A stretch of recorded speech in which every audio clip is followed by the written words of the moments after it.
Now it's dirty.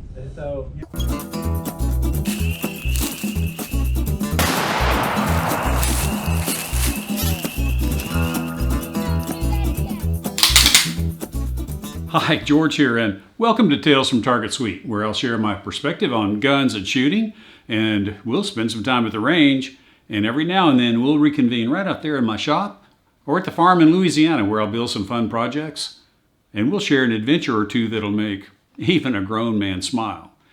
But today, we are going to clean this guy up, because I got him dirty. But we're not going to use Grandma's washing machine. You know, I've got a confession to make.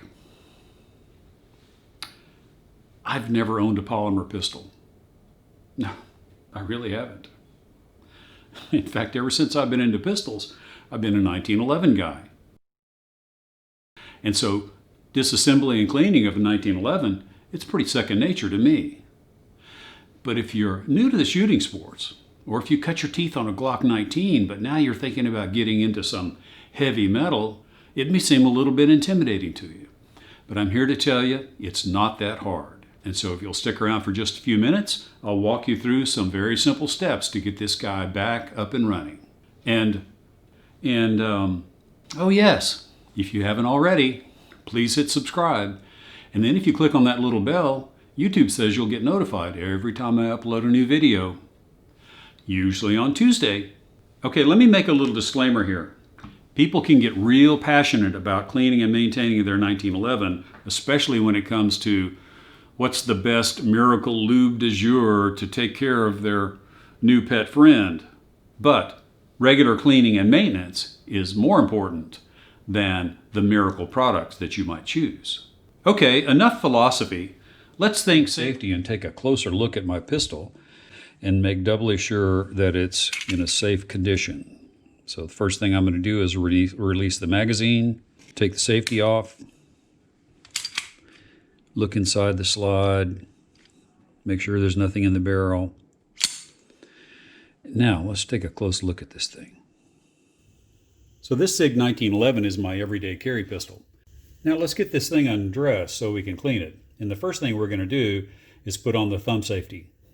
But because the hammer's not cocked, you can't put the thumb safety on. So we'll cock the hammer, put the thumb safety on. Now this is not for safety purposes, because for step 2, we're going to be depressing the recoil spring plug here. And if I push on that without the safety on, the entire slide moves, and that makes disassembly awkward. And so step 1, thumb safety on. Step 2, we will depress the recoil spring plug. And step 3, we're going to rotate the barrel bushing 90 degrees clockwise. But let's take a corporate deep breath here, because the recoil spring in here is under incredible pressure. And if you let this recoil spring plug get away from you, well, let's just say you could do some damage to your household furnishings or even your face. But let's do this. Step 2, push the recoil spring plug down. Rotate the barrel bushing. Holding on to the recoil spring plug, we remove it. Now there's no tension on the pistol. It's safe to handle. Okay, step 3, we're going to move the slide rearward. After we take the safety off, we'll move the slide rearward and line up this small notch. We have a big notch and a small notch. We'll line the small notch up with the tab on the slide stop. Just like that.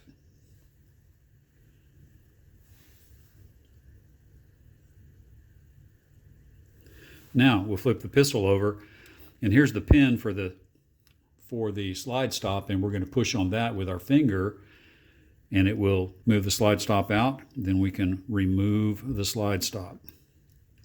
Now, if we've held our mouth right, we should be able to take the slide off. Let's see what happens.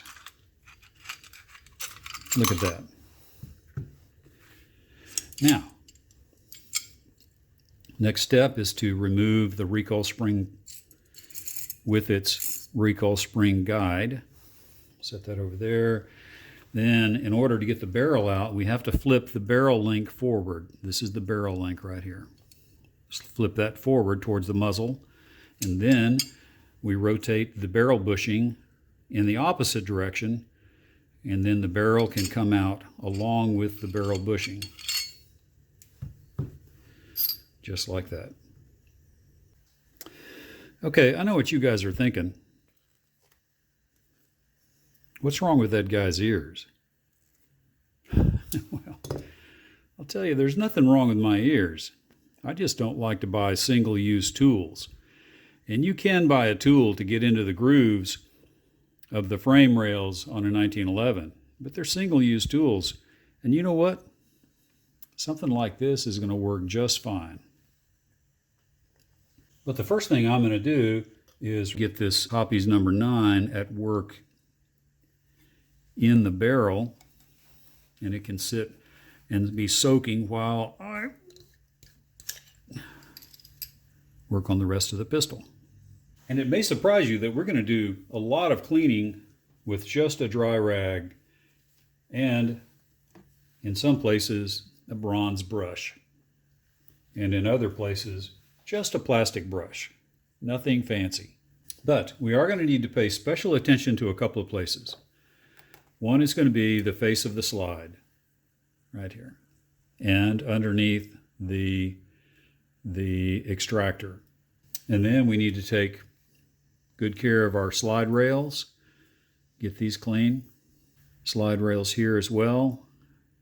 And then you're going to see quite a bit of powder residue in here, and a place that really needs to be addressed, and I think you can see the shiny right here. This is where the nose of the bullet is hitting the feed ramp. And over time, you can get a coating of powder residue that gets hard there if you don't get that clean. So let's get started. And you know what? I'm going to let the camera tell this story.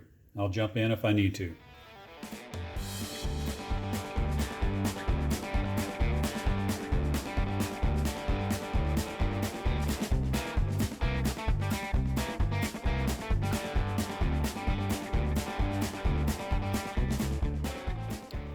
So if you're kind of new to firearms, one thing you need to understand is that one of the biggest problems you can cause with any firearm, whether it's a rifle, a pistol, a Glock, no matter what it is, one of the biggest things you can do to harm your firearms is to over-lubricate. Because the only lubrication that's going to do any good at all is a very microscopically thin surface of lube. That's all you can ever hope is going to be in between the surfaces of two hard surfaces of metal. And so if you put more lube than you need, then that extra lube just moves around and it becomes a magnet for dirt, sand, powder residue, and other things.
Now then, I'm going to call that a wrap. Could we get cleaner in the barrel? Yes. Could we get cleaner kind of everywhere? Yes, but the question is it really necessary for the basic cleaning? And the answer to that question, I believe, is no. And so we're going to call this one done. Okay, now let's talk about lubrication. And so there's two lubricants that we're going to use. One is going to be grease, and we're going to use this on the really heavy pressure points like the slide rails and the barrel lugs. And then we're going to use this universal oil on just a few other wear points. Let's use one of my fancy tools here.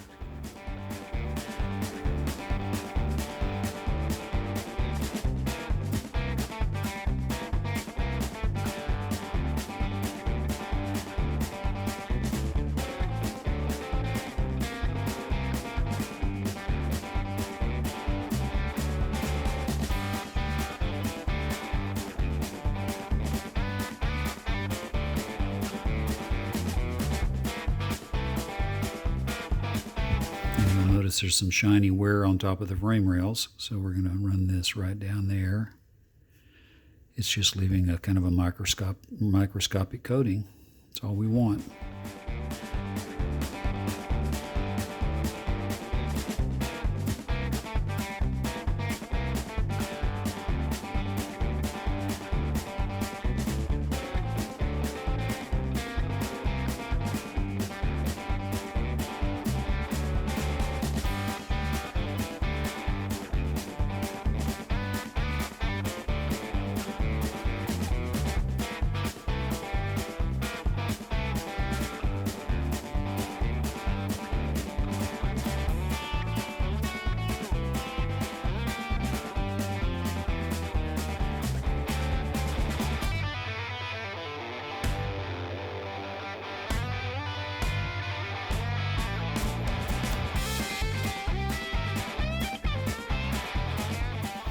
Drop this in, captures the barrel link, snaps in place.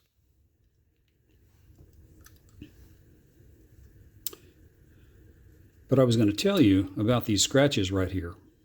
When I bought this pistol from SIG, there were some really rough places on the surface because this surface on the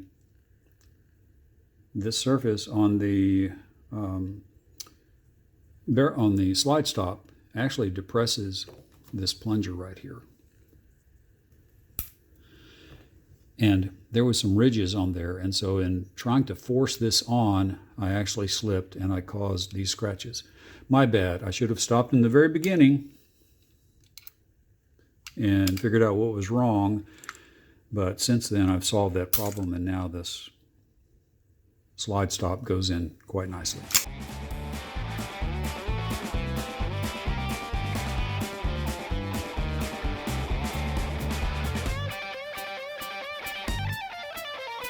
Just like that.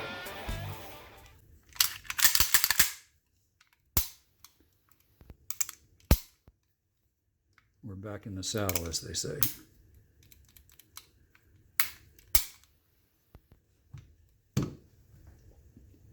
Wow, I tell you what, it was harder to put together a video like that than I thought it was going to be. And so, if you're still with me, thanks a lot. And I hope to see you in the next video. Until then, so long.